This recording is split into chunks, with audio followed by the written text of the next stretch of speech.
รึกษาหารือการออกแบบชนประทานอ่างเก็บน้ำบ้านเสียงฟ้าเมืองบุญเหนือแขวงพงศลีจัดกองประชุมปรึกษาหารือการออกแบบชนประทานอ่างเก็บน้ำห้วยเข็มบ้านเสียงฟ้าเมืองบุญเหนือแขวงพงศลีได้จัดขึ้นในตอนเช้าวันที่11มิถุนายน2026ที่ห้องประชุมของแผนกกสิกรรมและสิ่งแวดล้อมแขวงพงศลี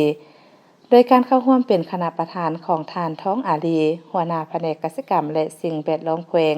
มีทานอุลาพรองแก้วห้องหัวหน้ากรมชลประทานเข้าร่วมมีทานนิจิตจันทนาอำนวยการบริษัทพัฒนาวิศวกรรมที่ปรึกษาจำกัดผู้เดียวมีทีมงานจากกรมชลประทาน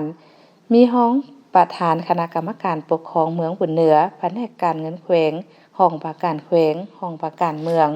และบรรดาทานภาคส่วนที่เกี่ยวข้องเข้าร่วมในกองประชุมคณะจัดตั้งพิธีได้เสนอจุดประสงค์จากนั้นทานทองอาลีหัวหน้าแผนกกสิกรรมและสิ่งแวดล้อมแขวงพงศลีได้มีคำเห็นและกล่าวเปิดกองประชุมอย่างเป็นทางการ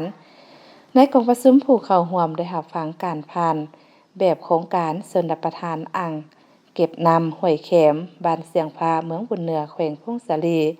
โครงการชลประทานอ่างเก็บน้ำห้วยแขมสำรวจหัวงานมัตตส่วน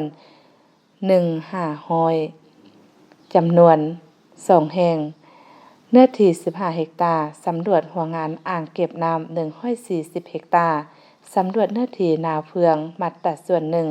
2,000จำนวน335เฮกตาร์สำรวจหน้าตัดแล้วของเมืองแม่นจำนวน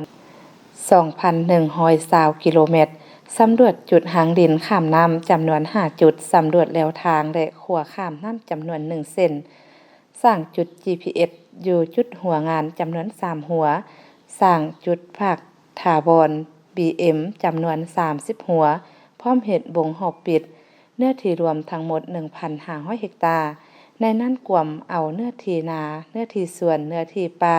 เนื้อที่บ้านและอื่นๆกวมเอาเนื้อที่ทำการผลิตของ8บ้านคือ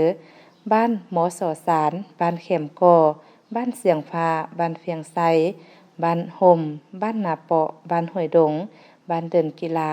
จากนั้นบรรดาทานผู้เข้าร่วมได้ผลัดเปลี่ยนกันประกอบความคิดความเห็นต่อการผ่านออกแบบของบริษัท